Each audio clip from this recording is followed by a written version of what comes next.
talk about your health. Living a Primal Lifestyle. With your hosts, Nico and Ellen Haan.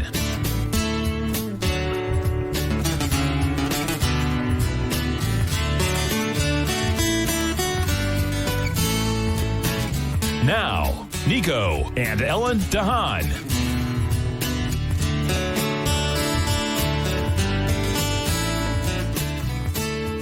Good morning, I'm Nico Haan, and welcome to Living a Primal Lifestyle, where we explore a return to a more balanced and natural wild world. To recover our natural health and regain our rights and freedoms. Good morning, I'm Ellen Haan. Yeah, it's a beautiful day in downtown St. Petersburg, 79. It feels like 84. It's very humid out, getting back to normal temperatures here.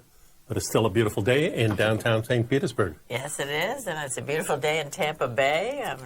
The Lightning won. The Lightning won last night. That was so good. I'm glad it didn't go over in overtime. I'm tired enough already. So, but what a game! That's our bedtime. And it's really great because, you know, being a Canadian and living in some of these NHL cities, I had never really got a chance to have a championship team in the cities that I lived in, except in Tampa Bay. Now twice. Twice, yeah. So that's really cool.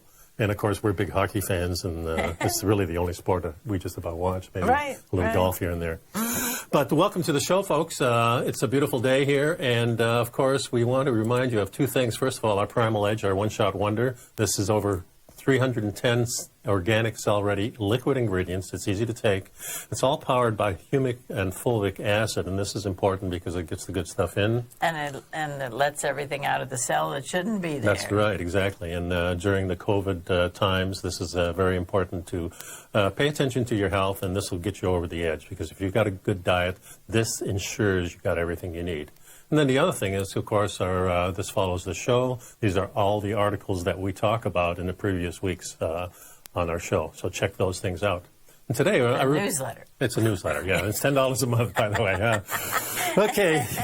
I wanted to start with this. First of all, we get this little magazine every other month, the AARP, and this is the current edition. And I had a couple of interesting articles in here about food. Sure did.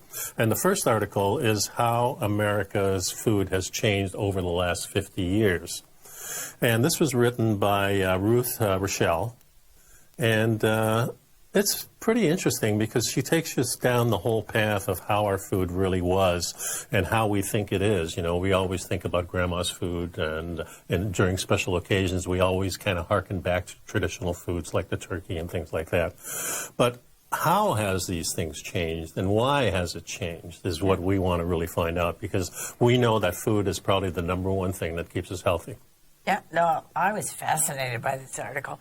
You know, you're born. And when you become aware of things, you're probably 4 or 5, maybe even older, and then that's the way it is. That's the way it's always been, because in your life, that's what the reality is. But when you think about it, at the turn of the 19th century, people were pretty much shopping local. Right. They bought their food in the local market, wherever that was. They lived. And it was more like a farmer's market type of thing. Yeah, if they lived in the city, you went into the market every morning or every afternoon and picked up what you needed and brought it home. Yep. And if you're out in the country, you know, you had an arrangement with one of the local farms or the next door farm. Or your neighbors. And you swapped. Yeah. And you had your vegetables and your milk, and all of that was just local. And it's very interesting to think about that. I remember getting the milk delivered to the door at the house. You know, and I remember working. One of my first jobs was working for a milkman on Saturdays. On the truck? Yeah, I was like 8 and 9 years old, and I'd be on the truck, and I'd be the one running back and forth most of the time. Delivering the bottles? Yeah, delivering the bottles, sure. Learned a lot about pasteurization, homogenization, and how that all worked, because that was part of the education. We had the homo milk and the pastured milk. The homogenized, yeah. Homo is a little different these days, but that's a different sapiens, Homo sapiens, of course, yes. So they were talking about... The author here was talking about that, you know, on Thanksgiving, my husband always says, well, this is how we always grew up. These are our traditional dinners. I feel so familiar and friendly. And actually, she says here, his memory is playing tricks on him. The food on my table and yours does not resemble in any way what our ancestors once ate. A turkey hatched 50 years ago would look with deep suspicion at the bird you're carving. The farmer of the past would barely recognize the potatoes on your plate. And the wheat in the bread we use for stuffing is nothing like the amber grains of plains of the past. American food is being transformed at a rapid rate that a few years from now, it's probably impossible that our turkeys will no longer even be hatched from eggs. That's dire. Let's not even think about that. I can't. It makes me. So we always think about, and I've always talked about my grandma's food and my mother's food, and how when I moved from Europe to Canada at a very young age, I was really locked into that traditional food that we were fixing, the Dutch food, and the Canadian food was just it smelled different. Everything was different about it. And of course, I was in school. So the school lunches that they had provided there was something I couldn't bear. I had to have my home meal. Yeah. It was that different. We had kind of a combination of traditional and just regular old average American food. And, it's like my mother didn't like to cook. Mm-hmm. And she also... you could go either way. You could say, okay, I'll teach my kids to cook. She had 2 daughters first, so mm-hmm. I was the oldest, and mm-hmm. she certainly could have taught me to cook, and then she wouldn't have had to do it. But instead, there was a different kind of personality thing going on, so that she wanted to be in control of what was going on, and she also wasn't working at the time for a long time, mm-hmm. and maybe it was something that took up her time, and she could plan the meals and whatever, but she didn't like to cook. She didn't teach me to cook, and so as a result, in fact, when she made traditional foods, mm-hmm. they were notoriously fails. The family lore talked about the matzo balls that were like rocks.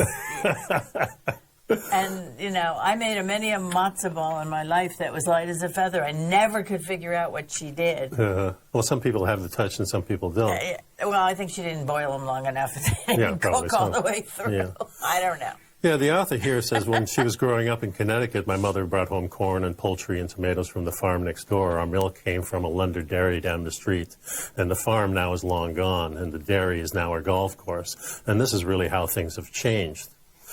She mentions also, after entering World War II, almost a quarter of Americans were employed on farms. And when we entered. Yeah, when we entered. Uh-huh. And after the Cold War... After the war ended? Yeah, our government decided, that bigger is better. And they began converting into fertilizer the enormous stockpile of ammonium nitrate, which was left over from the bombing and from the explosives program. That's just bizarre when you think about it. So this really created a real rich environment for growing. So the farmers, these large companies, were growing food like crazy, and definitely enhanced food, I would say, if mm-hmm. You're using the ammonium nitrate, which is a great fertilizer.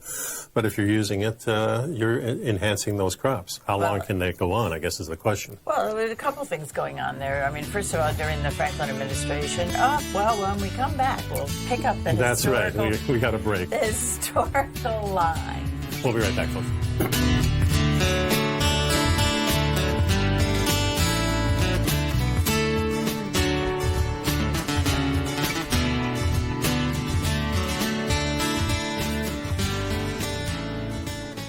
You know what's cool? Taking something that's good for you. Something specifically formulated to help with weight loss, better sleep, stress reduction, and the need to detox. Nico, our hunter and gatherer ancestors found all their nutritional requirements for health in their wild environment. But today, our food sources no longer contain the vitamins, minerals, and nutrients our bodies need to stay healthy and strong. That's why we need Primal Edge Daily Nutrition. It includes a special blend of ionic, soil-based vitamins, minerals, fatty, and amino acids in an easy-to-use liquid form. Primal Edge is powered by highly concentrated fulvic and humic acids, nature's preferred delivery system. They have been called miracle molecules because, like sunlight, air, and water, life cannot exist without them. That's right, Paige. They ensure we receive all the nutrition we need to be healthy and thrive. We take it every morning. Primal Edge, formulated and approved by Nico and Paige of Living a Primal Lifestyle. Buy it today for just $89. Click on the Primal Edge banner on the front page of TFNN.com.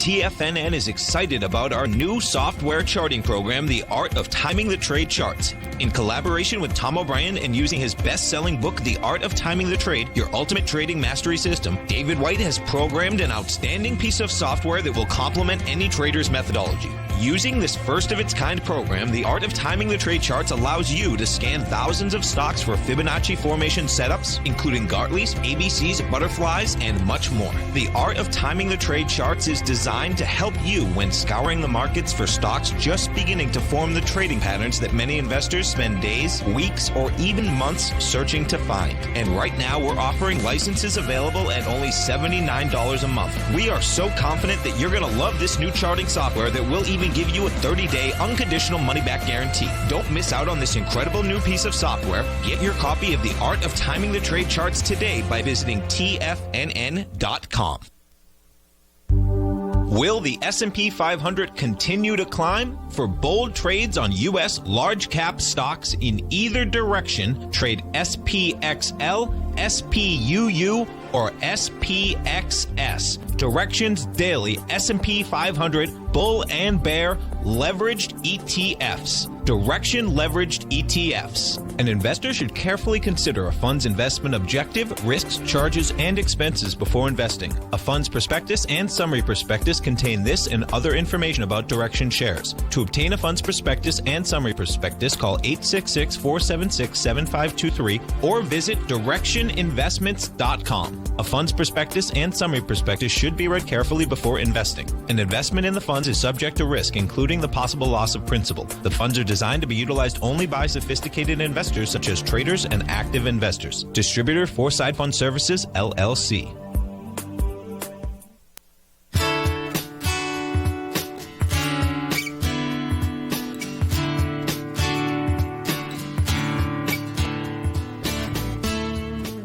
And welcome back. We're reading from this article here, how American food has changed over the last 50 years. And we're at the point now after the Second World War where we're starting to use these new fertilizers.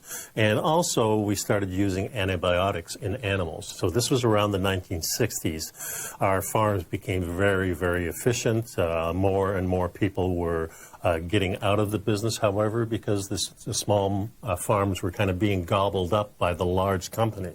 Agribusiness was definitely on the rise, and it was being encouraged. And part of it, according to the article, is because they wanted to reduce the price of food. Right. So that it wasn't big... Yeah, and if you remember in this article, they talk about in the 1930s and 40s, food was about 25% of your budget, whereas now we're entering the 60s, and it's about 6 or 7% of the budget. I think our budget is a lot more than that because we have higher quality food, so maybe ours is right now maybe 15% of our budget, I would think. Mm-hmm. But regardless, we weren't just losing farms. And I've told the story before where we used to come down to Florida, and one of the favorite things was some of the traditional foods that were in these small little restaurants because we didn't have the freeways yet. We were going through little towns, mm-hmm. and there would be, in my case, it was always in Tennessee, the Tennessee fried chicken. You know, and that was just a wonderful thing I could have that my mother never could fix that because she was still stuck in the traditional foods that we were eating, which I loved also. Yeah, well, and there was also a much more of a regional flavor to foods. And you knew when you went to the South, you would have hush puppies, and you would have fried chicken, and you would have honey and biscuits and so on. And if you were in New England, you might have clams and seafood, right. and but it just depended on. But then came, during World War II, when all the times when they're trying to build up the economy and all the building of the roads, and the road system opened up the trucking and the delivery system, and so we bypassed the towns. So bypasses came, and since we were no longer going into the town, now these little fast food places started springing up, and this is where the fast food industry. Well, it was also a standardization and the ability to expand. Mm-hmm. You could go from town to town. You could have, when you travel, you go to a mall, the same stores are in the mall, and there may be a seasonal difference in clothing if you're north or south, but... Yeah, but generally it's the same thing, and the restaurants are definitely... are very much chain restaurants. I mean, we were driving back from Colorado in the summertime, and we found the Capitol Grill in where I don't even remember where the heck we were. In Tennessee. In Oklahoma. Oklahoma? Yeah. Was it? Yeah. Oh, goodness. So, familiar. People want familiar. They don't look out for the local restaurants and anymore. quality food, too. Yeah. That's the thing. The other thing that changed, besides going to fast food and everything, was in the early 50s, there's this book that the Can Opener Cookbook was a #1 seller, apparently. And when Mom became a fan, Dan and I began to dread dinner. Yeah, so because that's when the macaroni and cheese and chicken a la king and all these TV dinners, or just not so much TV dinners, but quick dinners. Yeah, where you fish could sticks. or you could put it in a bag and shake it up and boil it in water, and there you have it. Yeah, And so all these little shortcuts. And why was this important?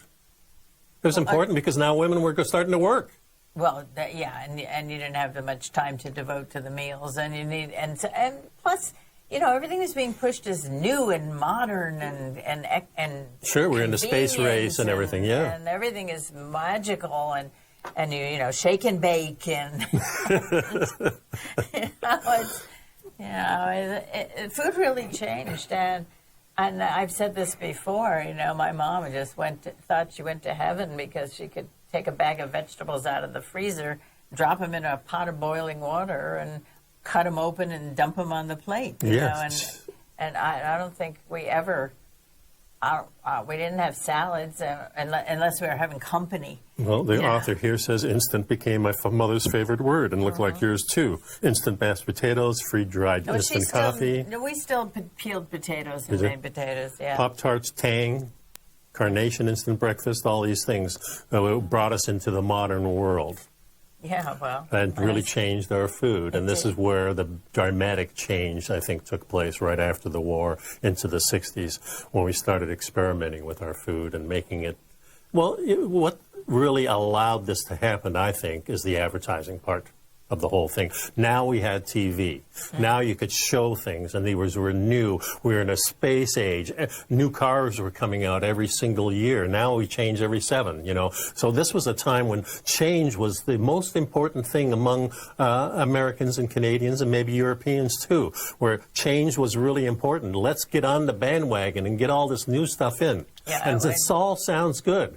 You have to keep up with the Joneses. I mean, you have to be hip. You have to be with it. You have to understand, be part of the trend. And of course, this once the smoking came in, too. Remember, everybody on TV was smoking, and all the actors had cigarettes. Movies. Johnny Carson always had a cigarette in his hand, until finally everybody realized we were killing ourselves. Well, for a long time, there were no cigarettes, and now they're kind of back. That's true, too. Yeah, but it's also a matter of, as Americans, we ate what we knew. We ate our comfort foods, and little by little, we kind of evolved an American style of cooking. And this is when a lot of these little snacks came. We had Pringles and Ruffles and Bulges and Chippos and Doritos, all Bugles. kinds of Bugles. Is that what it is? Okay, my Dutch is coming up. Julia Child came about at this time, and this was really hot because she had a new friend in the White House who was Eleanor Roosevelt, and they were fixing hot dogs to the King of England. And doing serving hot dogs to the King of England. Yeah, but what this did was brought over a lot of culinary stuff from France and Italy, all these other countries that we really didn't have in America, except in our traditional little neighborhoods. Well, Jackie Kennedy was the one who introduced the more exotic foods to the White House, and she was an icon of fashion and trends and whatnot, and they had apparently, she lured a French chef to the White House, and then he actually planted a vegetable garden on the White House roof, and there were herbs in the East Garden at the White House, and a lot of fresh food was served, and French cooking, and people weren't necessarily ready for that. I mean, Julia Childs published the Art of people French started cooking again, though. That's the thing that changed. But there was another thing that happened in the 1960s that shook up the food, and Congress revamped the immigration policy that opened up the door to all people from all around the world, and a lot of chefs came in here. Yeah. So this is when the Thai restaurants started coming in. It's hard to imagine a world in which there were no French restaurants or Thai restaurants, or but that certainly it took off like crazy once it got here, for sure. She says her first cookbook in 1971 included a recipe for Chinese chicken dish that I'd learned from a chef in Manhattan's Chinatown. And she's her editor was horrified. Will people really want to cook that? And, of course, we did. Yeah, and then the moussaka, the Greek food was in that cookbook, and she wasn't sure about that either. And people don't like change either. I mean, food is just so integrally part of our comfort and our sense of well-being, and you turn to food when you're distressed or stressed. Yeah. So we get back off the break, we'll continue this and go past the 60s and see what happens then. We'll be right back, folks.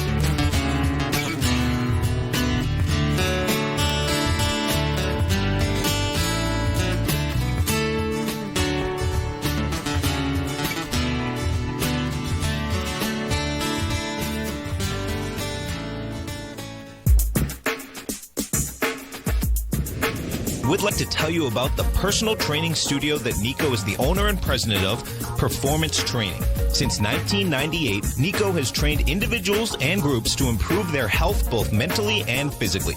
As a certified personal trainer, Nico's main focus is on demonstrating exercises correctly to avoid injury and teaching his clients how to manage their past injuries while getting the most out of their personal training sessions. The Performance Training Studio is filled with unique training equipment that enhances balanced results at a faster rate while minimizing damage and discomfort. For more information, you can give Nico a call at 727-418-8740 or email him at nico@tfnn.com. Let him know you heard him on TFNN and save up to $100 on a special package just for TFNN listeners. Act today.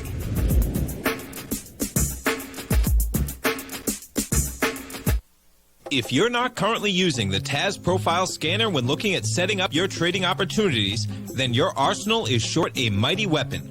The TAS Profile Scanner is a standalone piece of software that instantly filters over 2,500 global financial markets such as stocks, ETFs, commodity futures, and Forex. Headed by Steve Dahl, TAS understands that in today's technological world, the use of top-flight software applications and technical analysis expertise is essential to successful trading in today's market. You also gain access to the webinar that Steve Dahl and Tom O'Brien just hosted, The Best Way to Use the TAS Profile Scanner to Profit. This webinar archive is available for all subscribers immediately upon signing up. All new subscriptions also come with a 30-day money-back guarantee, so you have nothing to risk.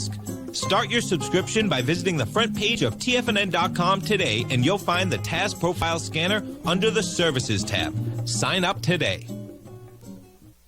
Are you in the market for buying or selling real estate in the Bay Area, including the surrounding St. Petersburg, Tampa, and Clearwater markets? Tiger Real Estate LLC is a firm that has extensive experience in the Tampa Bay area. Whether you're looking to sell your current property for maximum value, or you're in the market for a second home or investment property, Tiger Realty has the experience across all areas of real estate in the Tampa Bay area to help buyers and sellers make the most informed decisions across all price levels. From the price you should be paying per square foot in certain up-and-coming areas to the type of cash flow investment properties are capable of creating, Tiger Real Estate can help you make the best decision when it comes to all areas of the market. Before you make one of the biggest decisions of your financial future, call Tiger Real Estate LLC today at 727-329-8322 or email us at tiger@tfnn.com. That's 727-329-8322. Call us today. This segment is brought to you by Think or Swim. For more information, just click the Think or Swim banner on the front page of TFNN.com.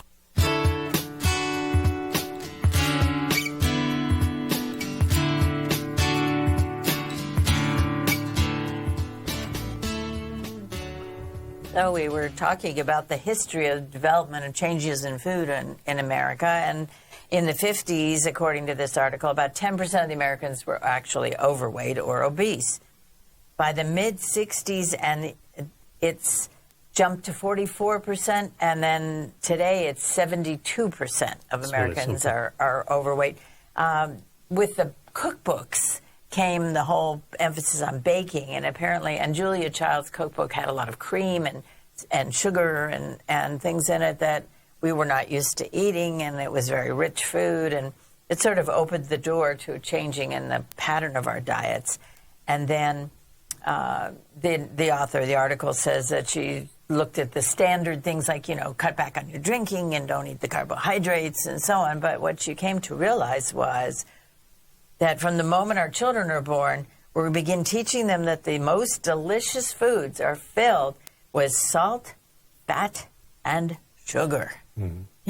We feed them treats and donuts and, things that are cakes and cupcakes. And this was about the time that, and it's not mentioned specifically in here, but they really started to vilify fat. The Mediterranean diet. It was the baking that really started spurring on the heavy carbohydrate use. But of course, all these things like the Pringles and things, those are all carbohydrates.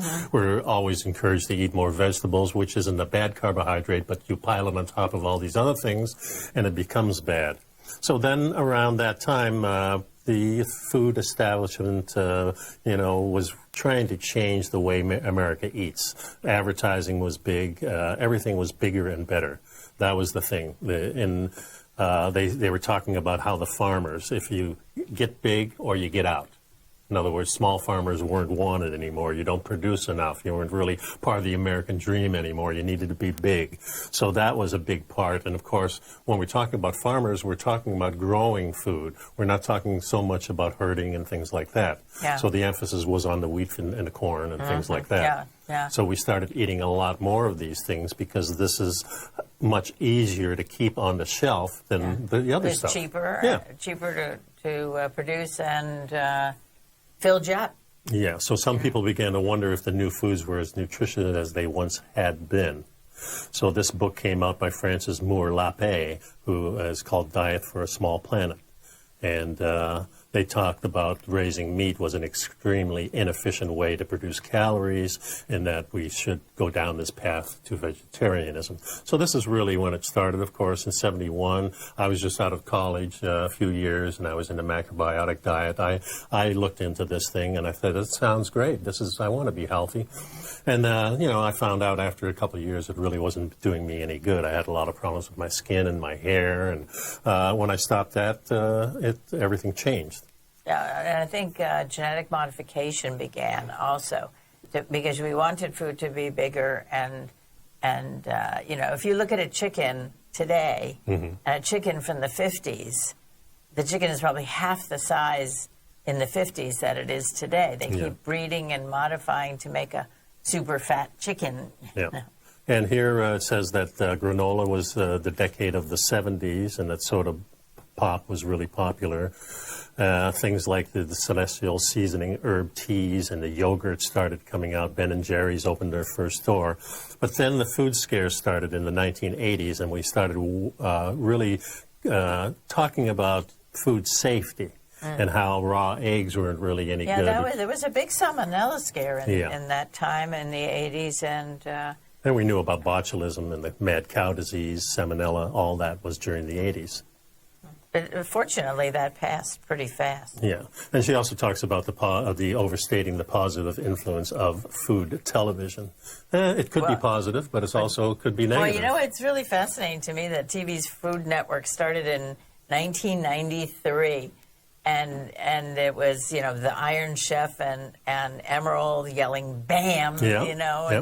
and it's so huge now. I mean, the Food Network is something that people watch all the time. It's a 24-hour network, just like every network we have now, pretty much. Yeah.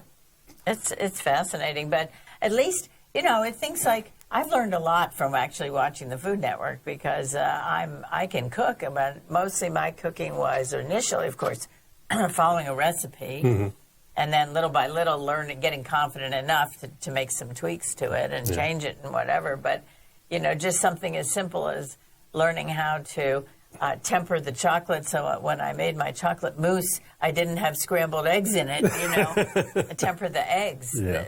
it's things you can learn from this stuff, and it's entertaining. And so really, she goes into the end of this article. We talk about the coronavirus and the food supply and what happened during that time. And I really encourage you to read this article. I think it's really important to understand that the food today is completely different than when we started out back in the around the turn of the century of the previous century, the 1900s. And all the bad stuff really happened after Second World War.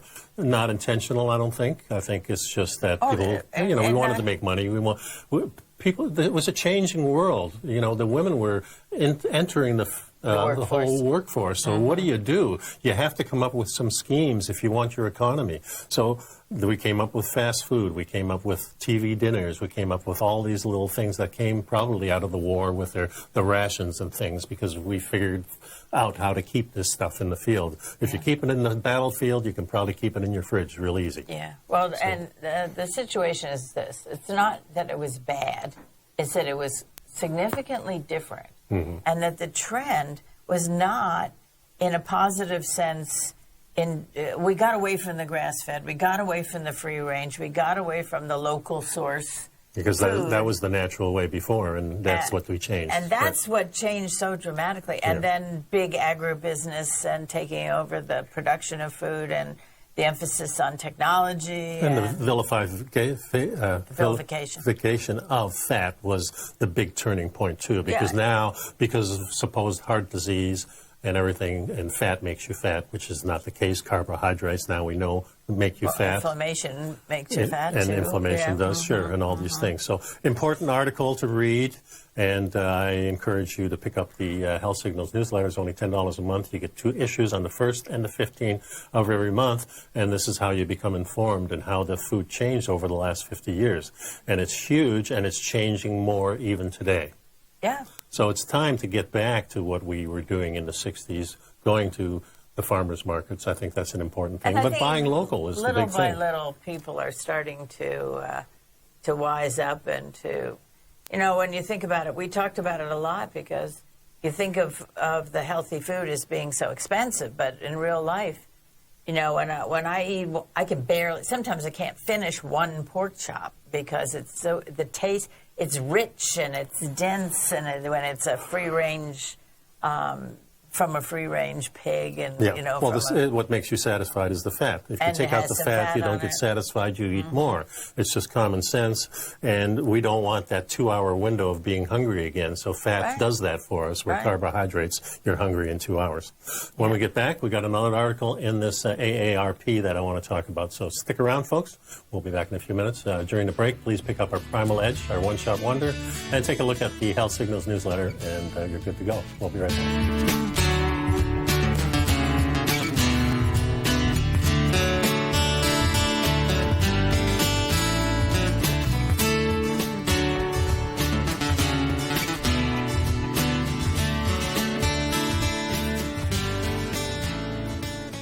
You know what's cool? Taking something that's good for you. Something specifically formulated to help with weight loss, better sleep, stress reduction, and the need to detox. Nico, our hunter and gatherer ancestors found all their nutritional requirements for health in their wild environment. But today, our food sources no longer contain the vitamins, minerals, and nutrients our bodies need to stay healthy and strong. That's why we need Primal Edge Daily Nutrition. It includes a special blend of ionic, soil-based vitamins, minerals, fatty, and amino acids in an easy-to-use liquid form. Primal Edge is powered by highly concentrated folic and humic acids, nature's preferred delivery system. They have been called miracle molecules because, like sunlight, air, and water, life cannot exist without them.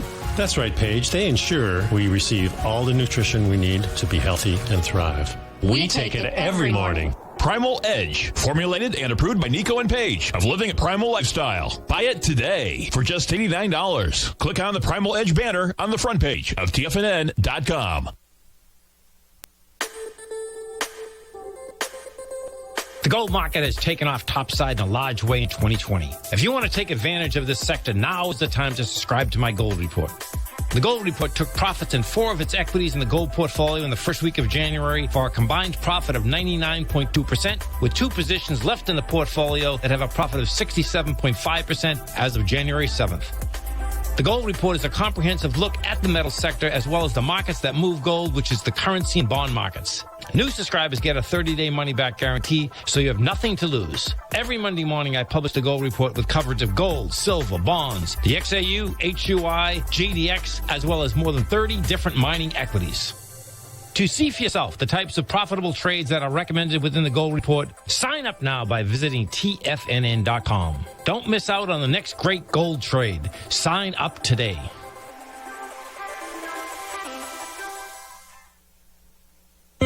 David White's newsletter, The Technology Insider, is focused like a laser on finding the next big things in technology. If you had invested only $10,000 in Microsoft in 1986, you'd have been a millionaire by 2000. Disruptive technology like Microsoft's is the key to these massive long-term profits, and the Tech Insider is the vehicle from TFNN to capitalize on these opportunities. This is the go-to newsletter that identifies, monitors, and profits on mostly little-known cutting-edge companies with great long-term prospects. David's experience is as an inventor of Emmy-winning animation products for TV and Hollywood that propelled a company public. Match that with 14 years as a full-time trader, and he's uniquely qualified to guide you through the light-speed world of ever-evolving high-tech. If you're ready to ride the next big technology bull market for less than $40 per month, log on to TFNN.com and get your 2-week free trial to the Technology Insider. Get in on the ground floor of the next big thing today.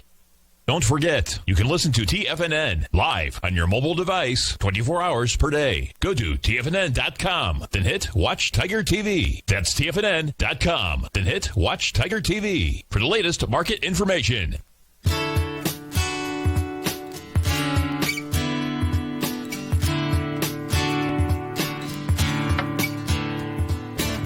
Welcome back. So this next article, list of daily healthy food intake at age 70 is important, was in the AARP. And this is what we do, is we deconstruct this to see if this matches what we're doing and what we think is healthy or not. 70-year-old with a diet that contains plenty of fiber, potassium, calcium, vitamin C, vitamin A will be less likely to develop high blood pressure, osteoporosis, health disease, diabetes, and certain types of heart disease, certain types of cancer, says the USDA. FDA. The elderly can also benefit from consuming a lot less total fat, saturated fat, sodium, and cholesterol. See, this is the problem we have here. Less total fat, especially saturated fat, has nothing to do with the LDL. It doesn't do it. Carbohydrates have to do with the conversion of the fat to the LDLs, which is really not good. It's not the fat at all, especially saturated fat. It's the best fat you can have, and that's what we live on. Yeah, and fat from animal sources, from good sourced animal sources. Yeah. So let's talk about protein then. Yeah, well, it says that a 70-year-old needs to include protein. So it'd be poultry, beef. Now it says lean beef, but we subscribe to the natural fat idea.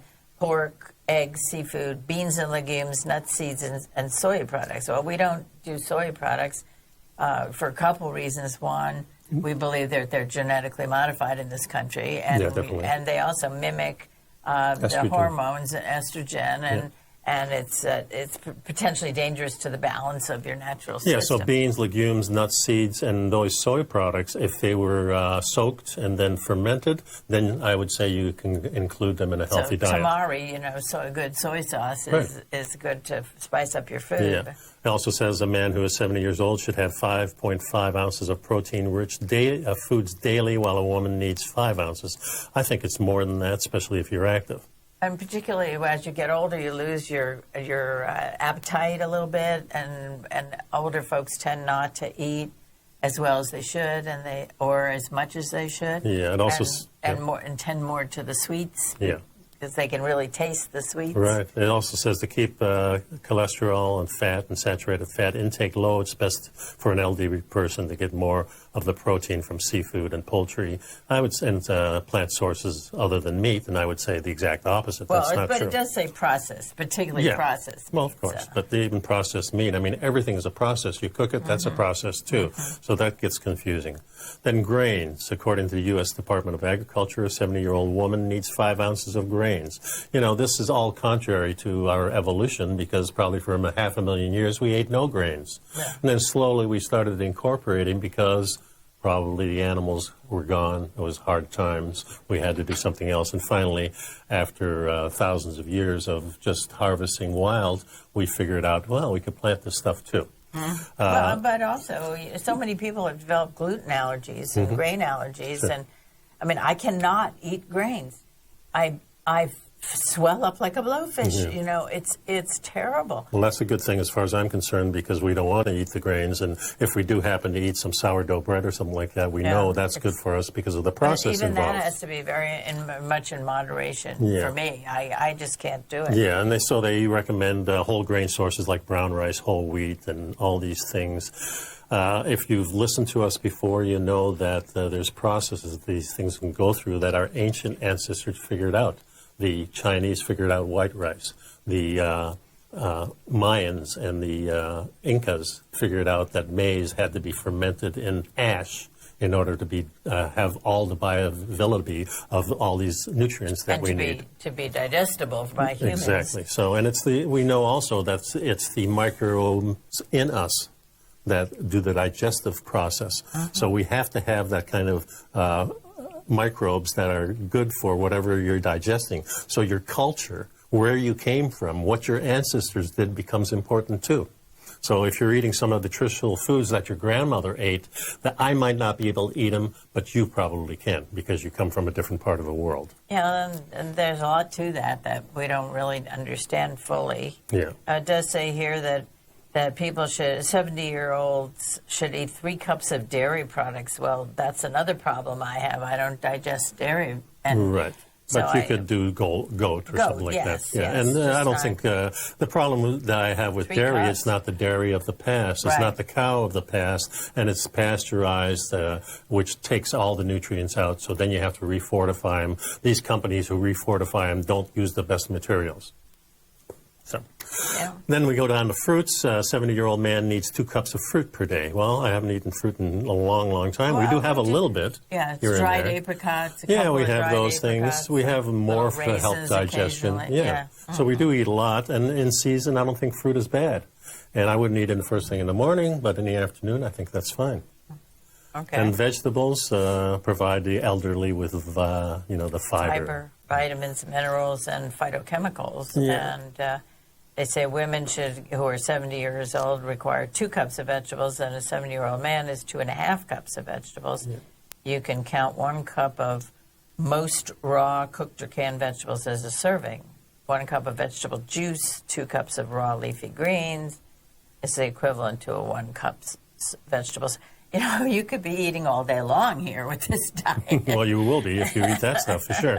Of course, we don't eat a lot of this stuff. We will occasionally, but we prepare it a lot different, and we go more towards the traditional. So it's up to you how you want to do it. I just think it's a lot harder to use vegetables because it takes a lot more processing outside the body, whereas the meat is real easy for us. Yeah, and then they talk about fats, and the last thing is that they advise everybody over the age of 2 to get no more than 25 to 35% of their daily calories from fat, and we think it should be probably 60-70%.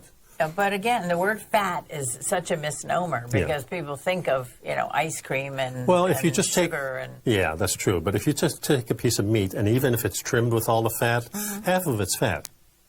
Yeah. So like a ribeye. Yeah, like a ribeye. Even if you take a fillet, that's probably 40% fat, even though it's trimmed nicely.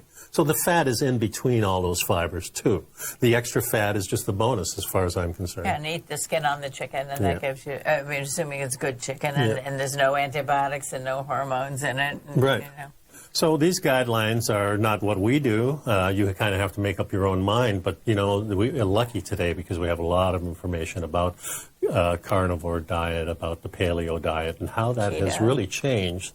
From the 1990s, I think it's really changed, starting with the paleo movement, and now going full cycle into knowing that we don't have to worry about fat. We have to worry about the carbohydrates. We don't want these starchy little things in our body. And because it turns to sugar. Yeah, and we like the fact that we can go all day without eating, and it's not a problem. Not hungry. Yeah. So we don't like the 2-hour shift that you're put in when you start eating carbohydrates at a high rate.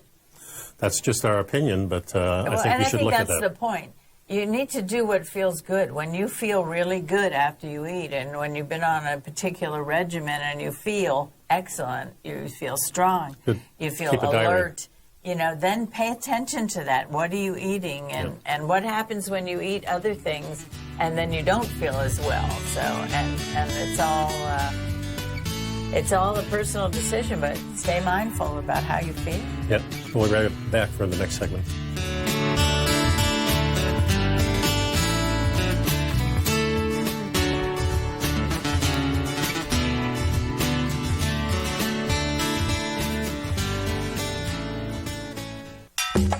Back in the day, I joined Hotel California in 2006, and like many of you, was drawn in by, as well as... Whatever you think about, you bring about. Whatever you focus on grows. You see, I believe that everything in life happens for us, not to us. And Tom ignited the fire within me to want to learn how to master the markets. So how did I go from knowing nothing about technical analysis to becoming the #1 market timer for the S&P 500 in 2018 and the #2 market timer in 2019? Simply put, I hired coaches with a proven track record, which led me to a whole new set of tools that I created to interpret the message of buyers and sellers. I would love the opportunity to teach you this award-winning set of tools and help you improve your market timing. You can test drive my newsletter service, Mastering Probabilities, for the next 30 days with no risk to you. Plus, you'll gain access to archive workshops that'll take you step-by-step through my system. Sign up today by going to the homepage of TFNN.com and selecting Mastering Probability in the newsletter tab. Hi folks, Tom O'Brien here. If you'd like to get my daily newsletter, Market Insights, then now is a great time to sign up for a 30-day free trial. Every morning by 9:30, I send out my morning letter to subscribers with market commentary on a variety of markets, currencies, and commodities to keep investors up to date on the day's trading action. Included in Market Insights are specific buy and sell recommendations for stocks, ETFs, and even options, with stops and price targets included for every trade in my newsletter. If you'd like to try my newsletter risk-free for 30 days, then head over to the front page of TFNN and you'll find Market Insights under Trading Newsletters. I use my years of trading experience to bisect and dissect the market every morning and give my subscribers the most important information they need to know for the day ahead. I even issue afternoon updates for my subscribers whenever warranted with important market action. I'm always scouring the market for the next great trading opportunity. Sign up for your 30-day free trial to my daily newsletter, Market Insights, today by visiting the front page of TFNN.com. Wow! Go get them, folks. TFNN has developed a daily programming lineup for traders by traders. We start every trading day live at 8:30 a.m. with Tommy O'Brien hosting the morning market kickoff as he starts the day off by breaking down everything you need to know about what's going on for the trading day ahead. At 9 a.m., Larry Pesavento takes your calls and questions live on the air for the opening bell as he hosts Trade What You See. At 10 a.m., Tom and Tommy O'Brien host the Bull Bear Trading Hour. At 11 a.m., it's Kevin Hanks and Alex Coffey from TD Ameritrade Network with Fast Market. Basil Chapman at noon with the Tiger Technicians Hour. Steve Rhodes hosts the Trader's Edge at 1 p.m. Dave White with the Power Trading Hour at 2 p.m. And Tom O'Brien closes out the day for the final hour of trading live from 3 till 4. Don't miss a second of our daily programming lineup. Tune in to Tiger TV every trading day live at TFNN.com. Educating investors.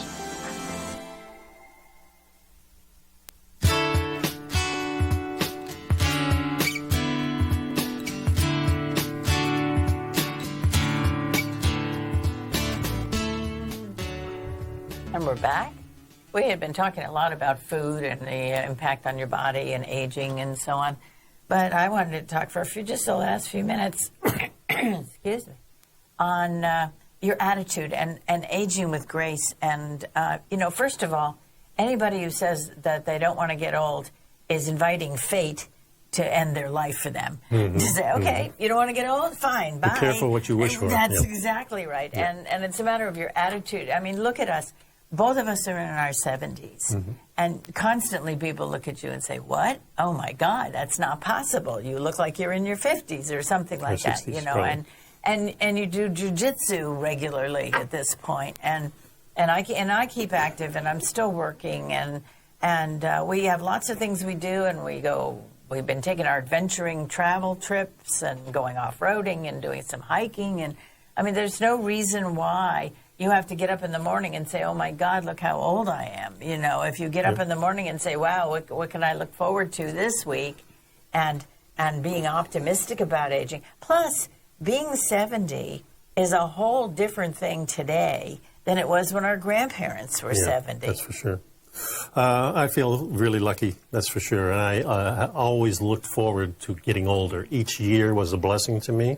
I thought, boy, if I'm 80 and I feel good, that's what we want. So I've never had a problem with age, and I've always embraced it. And maybe that's why I have a good attitude about it.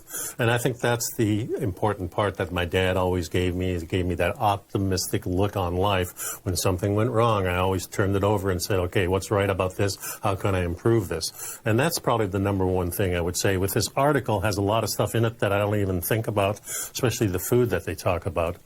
But it's really important to understand that we need to center ourselves. We need to be able to take control of our life, not just in the food, but in our attitude, and how we treat other people comes back to us, I believe. And that's the most important thing, is when people treat you good and you treat people good, things just go smoothly. And that's the world that I see ahead of me. Yeah, so solve a problem today and compliment somebody today. Be safe, be well, and we'll see you next week. Bye-bye, folks.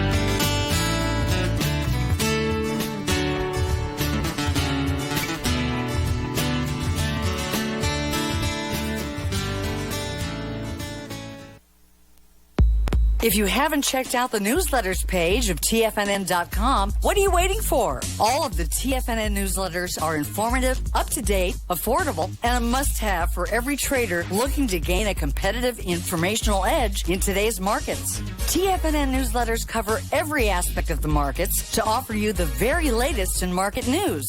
Plus, new subscribers get to test drive our newsletters risk-free for 30 days. From all aspects of the markets, including stocks, bonds, metals, commodities, and tech, there's a newsletter to fit your needs exclusively from TFNN. Stay informed each day you trade and get that competitive edge that will help you stay ahead of the game. Visit our newsletters page by going to TFNN.com and click the newsletters button near the top of the page. TFNN.com, educating investors.